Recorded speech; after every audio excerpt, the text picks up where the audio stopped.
1959ला अफजल खानाचा वध प्रतापगडाच्या किल्ल्यावरती केलेला होता. आता खऱ्या अर्थाने सिद्धीला याच गोष्टीचा राग होता, म्हणून खऱ्या अर्थाने शिवाजी महाराजांना कोंडीत पकडण्यासाठी छत्रपती शिवाजी महाराज पन्हाळगडाच्या किल्ल्यावरती ज्यावेळी होते त्यावेळी पन्हाळगडाच्या किल्ल्याला सिद्धी जोहरने वेढा दिला आणि हा वेढा 3.5 महिने चाललेला आपल्याला पाहायला मिळतो. 3.5 महिने छत्रपती शिवाजी महाराज पन्हाळगडाच्या किल्ल्याच्या वेढ्यामध्ये अडकलेले होते. या वेढ्यातून बाहेर कसं निष्ठायचं हा प्रश्न ज्यावेळी महाराजांच्या समोर उभा राहिला त्यावेळी प्रति शिवाजी म्हणून या ठिकाणी प्रति शिवाजीची म्हणून कोण काम करणार याचा शोध यावेळी सुरू झाला आणि खऱ्या अर्थाने याच वेळी कोणाची निवड करण्यात आली सांगाल का तुम्ही? प्रति शिवाजी म्हणून कोणाची निवड करण्यात आली?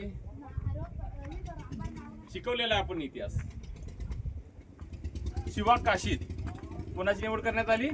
शिवा काशीद. शिवा काशीद हा छत्रपती शिवाजी महाराजांसारखा हुबेहूब दिसणारा होता आणि छत्रपती शिवाजी महाराजांनी शिवा काशीद याला विचारलं की शिवाजी होशील का रे? आणि शिवा काशीद म्हणाले मला शिवाजी महाराज होता आलं नाही, पण शिवाजी महाराज म्हणून मरण्याचं भाग्य जर माझ्या पदरी पडत असेल हे भाग्य काय कमी नाही म्हणाले.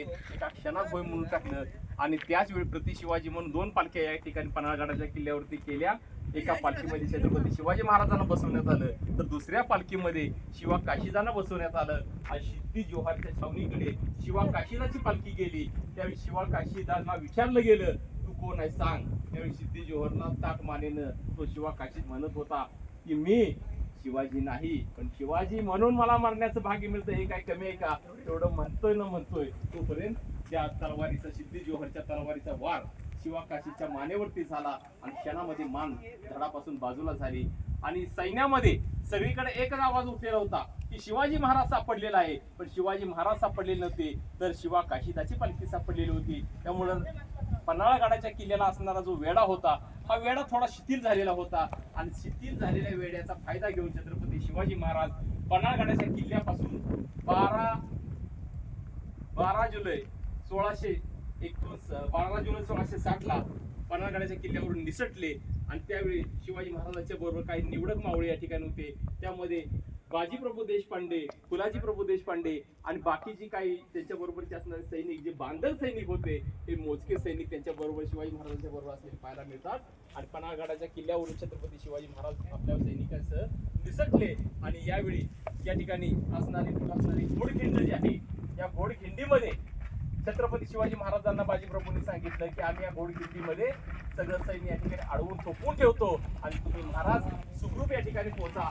जोपर्यंत तुम्ही विशाळगडावर सुखरूप पोहोचणार नाही तोपर्यंत हा बाजी जीवाची बाजी केल्याशिवाय राहणार नाही असं या ठिकाणी सांगितलं. आणि बाजीप्रभू आणि त्यांची बांधर सैनिक या ठिकाणी या घोडखिंडीमध्ये या ठिकाणी सिद्धीच्या सैन्यांना थोपवण्याचं काम त्यांनी केलेलं होतं. आणि घोडखिंड आणि या ठिकाणी विशाळगड हे अंतर जे आपण पाहतोय बाळानो, महाराजांची पालखी विशाळगडापर्यंत आली. विशाळगडावरती असणारा जो हा जो या ठिकाणी तुम्हाला स्तंभ दिसतोय या स्तंभावरती त्यावेळी ध्वज फडकवण्यात आला, कारण हा सिद्धीच्या ताब्यामध्ये असणारा किल्ला होता.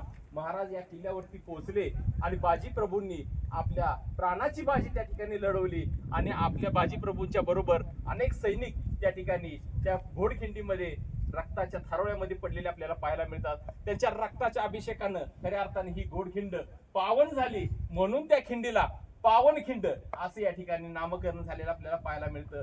सैनिकांच्या या स्वराज्यासाठी रक्त सांडणाऱ्या सैनिकांच्या रक्तानं ही खिंड पावन झाली म्हणून त्या खिंडीला घोडखिंडीला नाव काय दिलं? पावनखिंड असं नाव पडलेलं आपल्याला पाहायला मिळतं. महाराज या विशाळगडावरती पोहोचले आणि तोफेचा एक आवाज केला. तोफेचा